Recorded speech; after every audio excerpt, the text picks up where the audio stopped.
मित्रों सादर नमस्कार। मैं बलिया से मनोज दुबे अपनी एक नई रचना के साथ पुनः उपस्थित हूँ। उम्मीद करूँगा कि मेरी यह रचना आप सबको ज़रूर पसंद आएगी। रचना कुछ इस प्रकार है कि क्या बताएं आपसे हम हाथ मलते रह गए, बह गया अरमान मेरा जीते जी हम मर गए।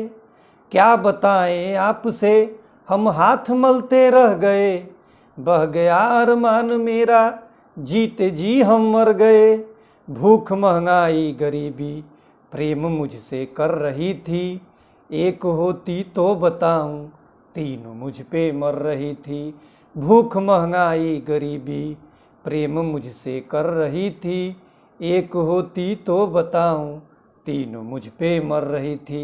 और कविता में आगे ध्यान दीजिएगा कि रात को कुछ चोर आए, रात को कुछ चोर आए, सोच कर चकरा गए। देख कर मेरी गरीबी सच कहूँ घबरा गए। रात को कुछ चोर आए, सोच कर चकरा गए।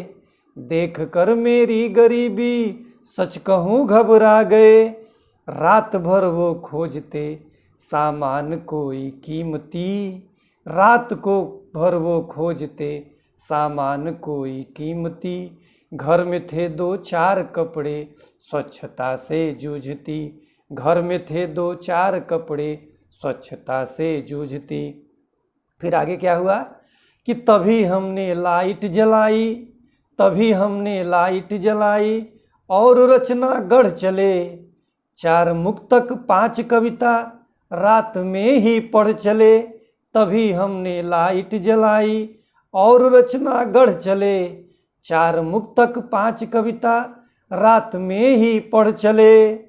करुण रस के भाव में, करुण रस के भाव में सब बह गए वो अजनबी।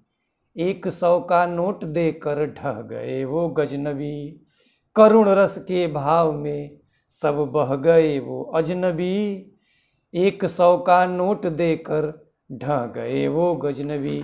और अंत में उन्होंने क्या कहा, इस पर जरूर गौर फरमाइएगा कि सच बताए दूर से ही, सच बताए दूर से ही देख कर हम जान जाते।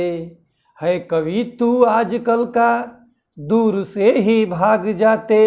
सच बताए दूर से ही देख कर हम जान जाते। है कवि तू आजकल का, दूर से ही भाग जाते। और एकदम बिल्कुल अंतिम पंक्ति है कि अतिथि को कविता सुनाना, अतिथि को कविता सुनाना यह भयंकर पाप है। अतिथि को कविता सुनाना यह भयंकर पाप है। हम तो केवल चोर हैं, तू डाकुओं का बाप है। अतिथि को कविता सुनाना यह भयंकर पाप है। हम तो केवल चोर हैं, तू डाकुओं का बाप है। हम तो केवल चोर हैं, तू डाकुओं का बाप है। बहुत बहुत धन्यवाद। सबको मेरा सादर नमस्कार।